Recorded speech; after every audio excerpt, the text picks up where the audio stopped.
നമ്മുടെ നാട്ടിലൊക്കെ ഇപ്പം നമ്മൾ സമസ്ത എന്ന് പറഞ്ഞപ്പോൾ നമ്മളിപ്പോൾ നിങ്ങളുടെ പ്രസംഗത്തിൽ നമ്മൾ ഇതിൽ നിന്ന് കിട്ടിയത് നമ്മൾക്ക് ഷിർക്ക് ചെയ്യുന്ന ആളുകളായിട്ടാണോ അതോ ബിദ്അത്ത് ചെയ്യുന്ന ആളുകളൊക്കെ ആയിട്ടാണല്ലോ അല്ലേ? എല്ലാ സമസ്തക്കാരും അങ്ങനെയാണ് എന്നുള്ളത് തന്നെയാണ് നമ്മൾ വെപ്പ്. അപ്പോൾ നമ്മൾ എന്തായാലും ചില നാട്ടിലൊന്നും സലഫി പള്ളികളില്ല. സാധാ കോമൺ ചോദ്യമാണ്, ഇപ്പോഴും വരുന്ന ചോദ്യമാണ്. ഇപ്പോൾ ഞാൻ ഇരുമ്പുഴിക്കാരൻ, നിങ്ങൾക്ക് അറിയാമല്ലോ. പിന്നെ ഇരുമ്പുഴി പള്ളി നമ്മുടെ തൊട്ടടുത്ത പള്ളിയുണ്ട്, ഹൈസ്കൂളിൻ്റെ അടുത്തുള്ള പള്ളി. നമുക്ക് എന്തായാലും സുബൈക്ക് അവിടെ എത്താൻ പറ്റുള്ളൂ. പിന്നെ അങ്ങനെ തലക്ക് കേക്കൻ്റെ പള്ളിക്ക് അങ്ങോട്ട് എത്തണം, നമ്മൾ സലഫി പള്ളിക്ക്. ചിലപ്പോൾ നമ്മൾ അവിടെ എത്തുള്ളൂ. എന്നാലും നമ്മൾ ചിലപ്പോൾ അവിടെ നിസ്കരിക്കേണ്ടി വരും. അപ്പോൾ പിന്തുടരേണ്ടത് നമ്മളെ ക്ലാസ്സിൽ നമ്മളെടുത്ത് സ്ഥിരമായിട്ട് സെൻറ്ററിൽ വരുന്ന സെൻറ്ററിൽ വരുന്ന ആളുകളും അവിടെ പള്ളിയിൽ നിസ്കരിക്കാൻ പോകുന്നുണ്ട്, നമ്മൾ തൊട്ടടുത്തുള്ള പള്ളിയിൽ. അപ്പോൾ സമസ്ത പള്ളിയിൽ അങ്ങനത്തെ ഒരു അവസ്ഥ വരികയാണ്. പിന്നെ അത് മാത്രമല്ല, ഇനി ഇതൊന്നും അല്ല എങ്കിലും ഇനി ആ നാട്ടിൽ ഒരാൾ മരിച്ചാൽ നമ്മളെ മയ്യത്തിൻ്റെ പോയിട്ട് ഇമാമ പള്ളിയിലെ ഇമാമായിരിക്കും അല്ലേ, സമസ്തയുടെ ഇമാമായിരിക്കും. അയാളെ തുടർന്നായിരിക്കും നമ്മൾ നിസ്കരിക്കേണ്ടി വരിക. അപ്പോൾ ഇങ്ങനെയൊക്കെയുള്ളൊരു അവസ്ഥയിൽ നമ്മൾ എന്താ ചെയ്യുക? നിസ്കരിക്കാതിരിക്കുക, അതോ പോവാതിരിക്കുക, മയ്യത്ത് നിസ്കരിക്കാതിരിക്കുക, അതോ പിന്നെ മൗനം പാലിച്ച് അതിൻ്റെ ഒപ്പം തുടരുക, പിന്നെ മൗനസമ്മതം നൽകുക, എന്താ വേണ്ടതെന്നൊന്ന് അറിയിച്ചാൽ നന്നായിരുന്നു. പൊതുവേ നമ്മൾ മുസ്ലിമീങ്ങളായി തന്നെയാണ് എല്ലാവരെയും കണക്കാക്കുന്നത്. നിസ്കാരത്തിൻ്റെ വിഷയത്തിൽ മാത്രമല്ല, ഏത് കാര്യത്തിലും ഒരു മുസ്ലിമിന് എന്തെല്ലാം അവകാശങ്ങളുണ്ടോ ആ അവകാശങ്ങളെല്ലാം മൊത്തത്തിലും പേരുകൊണ്ട് മുസ്ലിമായ എല്ലാവർക്കും വകവെച്ച് കൊടുക്കുന്നു. അതാണ് അസുലി. ഒരാൾ പേരുകൊണ്ട് മുസ്ലിമാണ്, ഞാൻ മുസ്ലിമാണ് അയാൾ വാദിക്കുന്നു എങ്കിൽ മുസ്ലിമീങ്ങളെ എല്ലാ അവകാശവും അയാൾക്കുണ്ട്, മുസ്ലിമീങ്ങളെ എല്ലാ ബാധ്യതയും അയാൾക്കും ബാധകമാണ്. അതുകൊണ്ട് അങ്ങനത്തെ മരിച്ചാൽ അയാൾ മയ്യത്ത് നിസ്കരിക്കണം, അയാൾ മയ്യത്ത് കുളിപ്പിക്കണം, മയ്യത്ത് കഫൻ ചെയ്യണം, മയ്യത്ത് മറമാടണം.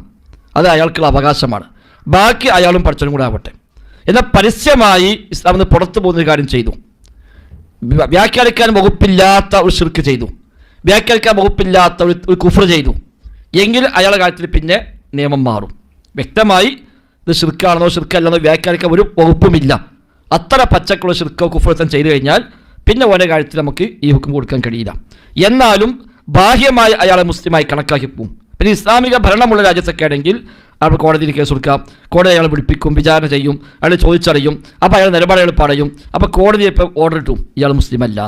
അങ്ങനെ കോടതി ഓർഡർ ഇട്ടാൽ നമുക്ക് ആ വ്യക്തിയെപ്പറ്റി പിന്നെ പറയാം. അല്ലാത്തത്തോളം നമുക്ക് വ്യക്തിയെപ്പറ്റി പറയാൻ അവകാശമില്ല.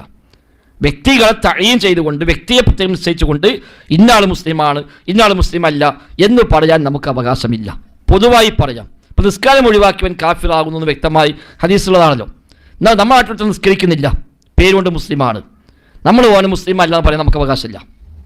നമുക്ക് പൊതുവായി പറയാം നിസ്കരിക്കാത്തവൻ കാഫിറാണ്, ഒരു പറഞ്ഞെടുക്കാൻ നിസ്കരിക്കണം, ഇത് വലിയ ഗൗരവമാണ്, കാഫിറാണ്, പണിയാണ് എന്നൊക്കെ പറഞ്ഞെടുക്കാം. അപ്പോൾ ഞാൻ കാഫിറാണ് വെച്ചാലോ അള്ളാഹു ആയാലും അത് റബ്ബ് തീരുമാനിച്ചോട്ടെ. അയക്കെന്തേ ഇളവുണ്ടാകുമോ നമുക്കറിയില്ല. ചില വിഷയങ്ങളിൽ ചില ഇളവുകളുണ്ടാവും. അറിവില്ലായ്മ ഇളവായി മാറും, അതേപോലെ തെറ്റായ വ്യാഖ്യാനങ്ങൾ ചിലപ്പോൾ ഇളവായി മാറും. എല്ലാവർക്കും കിട്ടിക്കൊള്ളുന്നില്ല, എപ്പോഴും കിട്ടിക്കൊള്ളുന്നില്ല, അത് റബ്ബ് തീരുമാനിക്കുന്ന കാര്യങ്ങളാണ്. അപ്പോൾ മൊത്തത്തിൽ നമ്മൾ സാധാരണ മുസ്ലിമായി അറിയപ്പെടുന്ന മുസ്ലിമായി ജീവിക്കുന്ന ആളുകളെ മുസ്ലിമായി കണക്കാക്കുന്നു. അവർ ശിർക്ക് ചെയ്യുന്നുണ്ടാവാം, കുഫ്ർ ചെയ്യുന്നുണ്ടാവാം, ഹറാമ് ചെയ്യുന്നുണ്ടാവാം, അതേപോലെ വ്യത്യസ്തമായ തോന്നിവാസങ്ങൾ ചെയ്യുന്നുണ്ടാവാം. അതൊക്കെ റബ്ബിൻ്റെ വക്കിൽ തീരുമാനിക്കപ്പെടേണ്ട കാര്യമാണ്. എന്നാൽ നിസ്കാരത്തിൻ്റെ വിഷയത്തിൽ മാത്രമായിട്ട് നമുക്ക് ഹുക്കുമുണ്ടോ? ഇല്ല. നിസ്കാരത്തിന് മാത്രം, ബാക്കിയൊന്നും കുഴപ്പമില്ല, ഓരോ മുള കെട്ടാം, മുഖം കെട്ടിച്ച് കൊടുക്കാം, മരിച്ച സ്വത്ത് അവകാശം എടുക്കാം, അതിലൊന്നും പ്രശ്നമില്ല. നിസ്കാരത്തിന് മാത്രം ഒരു മസല അങ്ങനൊന്നുമില്ല. എല്ലാത്തിലും ഒരുപോലെയാണ് ഈ വിഷയങ്ങളിൽ കാണേണ്ടത്. എന്നാൽ ഇതൊന്നും ഇല്ലാത്ത അഹ്ലുസുന്നയിൽപ്പെട്ട ശരിയായൊരു ഇമാമിലേക്ക് നിസ്കരിക്കാൻ സൗകര്യമുണ്ട് എങ്കിൽ അവിടെ തന്നെ നമ്മൾ അത് പിന്നെ മുൻതൂക്കം നൽകേണ്ടത്. അങ്ങനത്തെ പള്ളിയുണ്ട്. ഇപ്പോൾ നിങ്ങൾക്കൊക്കെ നിങ്ങൾ അപ്പുറപ്പുറം പള്ളിയുണ്ട്, നിങ്ങളെ 2 കിലോമീറ്റർ അപ്പുറത്ത് പള്ളി ഇട്ടും ഇപ്പോഴും വന്നാലും പള്ളി ഇട്ടും. അപ്പോൾ അങ്ങനെയൊക്കെയുള്ള പള്ളികൾ ഉള്ളിടത്തും അത് തന്നെയാണ് പരമാവധി ഉപയോഗപ്പെടുത്തുക. അല്ലാത്തൊരു പള്ളിയിൽ കയറി നിസ്കരിച്ച് പോയി ആ ഇമാമെ കൂടിപ്പോയി നമ്മൾ നിസ്കാരം ശരിയാവില്ല എന്ന് പറയാൻ കഴിയില്ല. കാരണം പൊതുവായി പഠിപ്പിക്കപ്പെട്ടത് ഖൽഫ കുല്ലി ബർരിൻ വഫാജിർ, എല്ലാ നല്ലവൻ്റെയും എല്ലാ തെമ്മാടിയുടെയും പിറകിൽ നിസ്കരിക്കുക. ഇതാണ് അഹ്ലുസുന്ന പൊതുവെ സ്വീകരിച്ച നയം.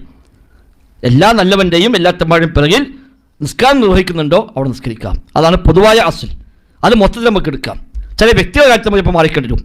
ഒരു വ്യക്തി അയിമാക്കുന്ന വ്യക്തി അത്രയും പച്ചയായി ഇത് ശിർക്ക് ചെയ്യുന്ന, അത് ന്യായീകരിക്കുന്ന, അതിനുവേണ്ടി തെളിവുണ്ടാക്കുന്ന, അതിലേക്ക് ആളെ കൂട്ടുന്ന വ്യക്തിയായി നമുക്കറിയാം. അവിടെ പക്ഷെ നമുക്ക് മാറിക്കാം. പൊതുവായി പറയുമ്പോൾ നമുക്ക് മുസ്ലിമായി അറിയപ്പെട്ട എല്ലാവരുടെയും പിറകിൽ നിസ്കരിക്കുക. അതാണ് പൊതുവായ അസ്ലി. സ്വഹാബത്തിൻ്റെയും താബികൾക്ക് മാതൃകയിൽ നമുക്കത് കാണാൻ കഴിയും. മിമ്പർമെന്ന് വരെ കൊലവിളി നടത്തിയ ആളാണ് ഹജ്ജാജ് ഇബ്നു യൂസുഫ്. മദ്യപിച്ചതാണ്, മിമ്പർമെന്ന് നിൽക്കുന്നവരെ വധഭീഷണി മുഴക്കിയാളാണ്. അവരെ പിറകിൽ സ്വഹാബികൾ നിസ്കരിച്ച് കാണാൻ പറ്റും. സമാനമായ പല സംഭവങ്ങളും വന്നിട്ടുണ്ട്. അപ്പോൾ പൊതുവെ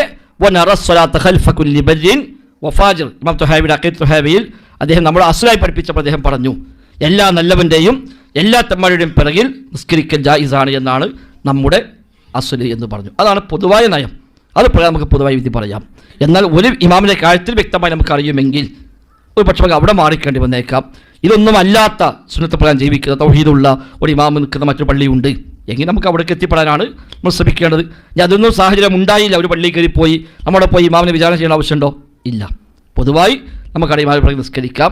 ആ ഇമാമിനെ ആദ്യം പോയി കടങ്ങളെ വിശ്വാസം നോക്കട്ടെ, ഇസ്തിഹാസ എന്തെങ്കിലും നിലപാട്, മറ്റൊരു നിലപാട്, ഇതൊക്കെ അതിട്ട് വേണമെങ്കിൽ ബാക്കി നിൽക്കാൻ എന്ന് നമ്മോട് അല്ലാഹു തആല കൽപ്പിച്ചിട്ടില്ല. എന്ന് വ്യക്തമായി അങ്ങനെ അറിയുന്ന, ശിർക്ക് പ്രചരിപ്പിക്കുന്ന, അതിൻ്റെ വാഹിലായി നിൽക്കുന്ന ഒരാളാണ് നമുക്ക് ബോധ്യമുണ്ടെങ്കിലോ നമുക്കവിടെ വേണമെങ്കിൽ അയാളുടെ കാര്യത്തിൽ തീരുമാനമെടുത്ത് മാറി നിൽക്കാം എന്ന് മാത്രം. അല്ലാഹു അഅലം.